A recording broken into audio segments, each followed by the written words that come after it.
ಇವನು ಯಾರು ಹೇಳ್ತಾನೆ ಅಲ್ಲ. ಜನಸಾಮಾನ್ಯರಿಗೆ ಮಾಧ್ಯಮದಲ್ಲಿ ನಾನು ರಿಕ್ವೆಸ್ಟ್ ಮಾಡ್ಕೊತೀನಿ, ದಯಮಾಡಿ 5 ಸುಳ್ಳುಗಳನ್ನು ನೀವು ಬರೀರಿ, ಜನಗಳಿಗೆ ಗೊತ್ತಾಗಲಿ. ಒಂದು, ರಾಷ್ಟ್ರೀಯ ಕಾಫಿಯನ್ನ ರಾಷ್ಟ್ರೀಯ ಪಾನೀಯ ಎಂದು ಘೋಷಣೆ ಮಾಡಿಸ್ತೀನಿ ಅಂತ ಅಂದಿದ್ರು. ಕಾಫಿಯನ್ನ ರಾಷ್ಟ್ರೀಯ ಪಾನೀಯ ಎಂದು ಘೋಷಣೆ ಮಾಡಿಸ್ತೀನಿ ಅಂತ ಅಂದಿದ್ರು. ಈಗ ಆಲ್ರೆಡಿ ಟೀ ರಾಷ್ಟ್ರೀಯ ಪಾನೀಯ ಅಂತ ಇದೆ, ಕಾಫಿನ ರಾಷ್ಟ್ರೀಯ ಪಾನೀಯ ಮಾಡ್ತೀನಿ ಅಂತ ಹೇಳಿದ್ರಿ. ಅದು ಏನಾಯ್ತು ಸ್ವಾಮಿ? ಏನೋ ಪತ್ರಗೀತ ಬರೆದಿದ್ದೀರಾ ಕೇಂದ್ರಕ್ಕೆ? ಯಾವ ಹಂತದಲ್ಲಿದೆ? ಏನಾಗಿದೆ ಅದು? ನೀವು ಹೇಳಿ, ಎಷ್ಟು ದಿವಸ ಆಯಿತು? ದಯಮಾಡಿ ಹೇಳ್ಬೇಕು ನೀವು. 2024 ಫೆಬ್ರವರಿ ತಿಂಗಳಲ್ಲಿ ಕುಶಾಲನಗರದಲ್ಲಿ ಟ್ರೈನ್ ಬಂದು ನಿಲ್ಲುತ್ತೆ ಅಂತ ಹೇಳಿದರು. 2024 ಫೆಬ್ರವರಿನಲ್ಲಿ ಕುಶಾಲನಗರದಲ್ಲಿ ಟ್ರೈನ್ ಬಂದು ನಿಲ್ಲುತ್ತೆ, ಅದ್ರಲ್ಲಿ ನಾನು ಬಂದು ಇಳಿತೀನಿ ಅಂತ ಹೇಳಿದರು. ಅದದ್ದು ಅಟ್ಲೀಸ್ಟ್ ಪ್ರೋಸೆಸ್ ಅದು ಶುರು ಮಾಡಿದ್ದೀರಾ? ಲ್ಯಾಂಡ್ ಅಕ್ವಿಷನ್ ಪ್ರೋಸೆಸ್ ಆಗಲಿ, ಅದಕ್ಕೆ ನಿಮ್ಮ ಬಡ್ಜೆಟಲ್ಲಿ ಹಣ ನಿಗದಿ ಮಾಡುವಂಥದ್ದೇ ಆಗಲಿ, ಏನಾದರೂ ಮಾಡಿದ್ದೀರಾ ಸ್ವಾಮಿ? ಮೂರನೇದು, ಸೇನೆಯಲ್ಲಿ ಕೂರ್ಗ್ ರೆಜಿಮೆಂಟ್ ಅಂತ ಹಿಂದೆ ಇದ್ದಿದ್ದು ವಾಜಪೇಯಿ ಅವರು ಬಂದು ತೆಗೆದುಬಿಟ್ರು.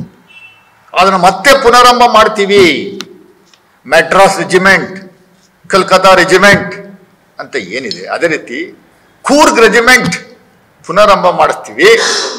ಆಮೇಲೆ ಕೊಡಗಿನ ಜನರಿಗೆ ಸೇನೆಯಲ್ಲಿ ಅವಕಾಶ ಮಾಡಿಕೊಡುವಂಥ ಕೆಲಸವನ್ನು ನಾನು ಮಾಡಿಸ್ತೀನಿ ಅಂತ ಹೇಳಿದ್ರಿ.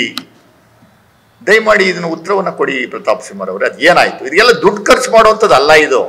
ಕೇಂದ್ರ ಸರ್ಕಾರದಲ್ಲಿ ಒಂದು ದಿವಸ ಕೂತ್ಕೊಂಡ್ರೆ ಆಗುವಂಥ ಕೆಲಸಗಳು ಇವೆಲ್ಲ ಎಲ್ಲಿ ಮಾಡಿದ್ರಿ? ಆಮೇಲೆ ಈಗ ನೆನ್ನೆ ದಿವಸ ಹೇಳಿದಿರಿ ಬಹಳ ದೊಡ್ಡ ಮಟ್ಟದ ಸುಳ್ಳ, ಕೊಡಗು ಜಿಲ್ಲೆನ ಪ್ರತ್ಯೇಕವಾದ ಲೋಕಸಭಾ ಕ್ಷೇತ್ರ ಮಾಡಿಸ್ತೀನಿ ಅಂತ. ಕೊಡಗು ಪ್ರತ್ಯೇಕವಾದ ಲೋಕಸಭಾ ಕ್ಷೇತ್ರ ಮಾಡ್ತಾರಂತೆ. ಯಾರು ಮಾಡೋದು? ನೀವಾ? ಇಲ್ಲಿ ನಿಮ್ಮ ವಿಶ್ವಗುರು ನರೇಂದ್ರ ಮೋದಿ ಅವ್ರು ಮಾಡ್ತಾರಾ? ಒಂದು ಲೋಕಸಭಾ ಕಾನ್ಸ್ಟಿಟ್ಯೂನ್ಸಿ ಅಂತ ಡಿಕ್ಲೇರ್ ಮಾಡುವಂಥದ್ದಕ್ಕೆ ಕನಿಷ್ಠ 20 ಲಕ್ಷ ಮತದಾರರು ಇರಬೇಕು ಅಂತ ಕಾನೂನು ಮಾಡ್ಕೊಂಡಿದ್ರಲ್ಲ ಸ್ವಾಮಿ ನೀವು. ಕೊಡಗು ಜಿಲ್ಲೆಯಲ್ಲಿ 20 ಲಕ್ಷ ಮತದಾರರಿದ್ದಾರಾ? ನೀವು you don't compare with Diu Daman, don't compare with the Lakshadweep. That is different. ಕಾನ್ಸ್ಟಿಟ್ಯೂಷನಲ್ಲಿ ಡಿಫರೆಂಟ್ ಸ್ಟೇಟಸ್ ಕೊಟ್ಟಿದ್ದಾರೆ. ಆ ಥರ ಸ್ಟೇಟಸ್ ಕೊಡಿಸುವಂಥ ಕೆಲಸವನ್ನು ಮಾಡಿ ಕೊಡಗಿಗೆ ನೀವು ಪ್ರತ್ಯೇಕ ಲೋಕಸಭಾ ಕ್ಷೇತ್ರವನ್ನು ಮಾಡಿದ್ರೆ ಸಂಪೂರ್ಣವಾಗಿ ಕಾಂಗ್ರೆಸ್ ಪಕ್ಷ ಬೆಂಬಲಿಸುತ್ತೆ. ಸುಳ್ಳು ಹೇಳ್ತಾ ಇದ್ದೀರಿ. ಇವತ್ತಿನ ಪರಿಸ್ಥಿತಿಯಲ್ಲಿ ಅದು ಅವಕಾಶ ಇದೆಯಾ?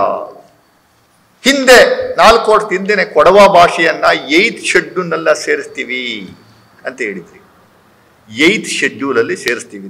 5 ಸುಳ್ಳುಗಳನ್ನು ನಾನು ಇವತ್ತು ಬಿಡುಗಡೆ ಮಾಡಿದ್ದೀನಿ. ಇನ್ನು 5 ಸುಳ್ಳುಗಳನ್ನು ನೆಕ್ಸ್ಟ್ ಹೇಳ್ತೀನಿ ನಾನು. ಇವರ ಜೀವನ ಪೂರ್ತಿ ಬರೀ ಸುಳ್ಳು ಹೇಳೋದು ಬಿಟ್ಟರೆ ಬೇರೆ ಯಾವತ್ತೂ ಇವ್ರ ಜೀವನದಲ್ಲಿ ನಿಜವನ್ನು ಹೇಳುವಂಥದ್ದು ಮಾಡೇ ಇಲ್ಲ. ಇದಕ್ಕೆ ಉತ್ತರವನ್ನು ದಯಮಾಡಿ ಕೊಡಬೇಕು. ಸ್ಕೂಲ್ ಮಕ್ಕಳುಗಳು ಸುಳ್ಳು ಹೇಳಿದ್ರೆ ಸುಳ್ಳು ಪುರ್ಕ ಅಂತಾರೆ.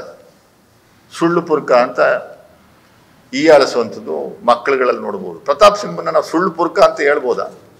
ಜನಸಾಮಾನ್ಯರು ಹೇಳ್ತಾವ್ರೆ.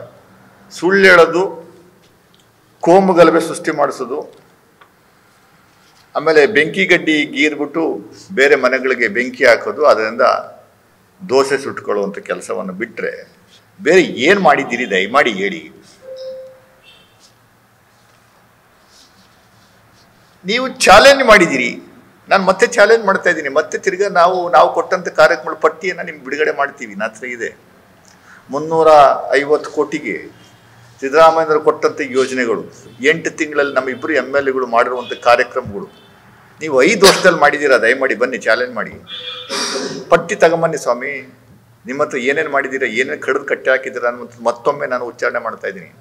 ಅಪ್ಪಚ್ಚು ರಂಜನ್ ಅವರೇ, ಪಾಪ ಅಪ್ಪಚ್ಚು ರಂಜನ್ ಅವರು ಕಾಣಿಸ್ತಾ ಇಲ್ಲ. KG ಬೊಪ್ಪಯ್ಯನವರು senior most politician in Kodagu, 5-6 ಬಾರಿ ಗೆದ್ದವರು, ಸ್ಪೀಕರ್ ಆಗಿದ್ದವರು, ಮಂತ್ರಿ ಆಗಬೇಕು ಅಂತ ಆಸೆ ಪಟ್ಟವರು. ಪ್ರತಾಪ್ ಸಿಂಹನ್ ಪಕ್ಕದಲ್ಲಿ ಬಂದು ಕೂತ್ಕತ್ತೀರಿ ಪ್ರೆಸ್ ಮೀಟಲ್ಲಿ. ನೀವೇ ಯಾಕೆ ಪ್ರೆಸ್ ಮೀಟ್ ಮಾಡೋಕ್ಕಾಗಲ್ವಾ? KG ಬೊಪ್ಪಯ್ಯನವರೇ, ನಿಮ್ಗೆ ಆ ಕೇಪಬಿಲಿಟಿ ಇಲ್ವಾ? ಆ ಹಂತಕ್ಕೆ ಹೋಗಿದ್ದೀರಿ ನೀವು.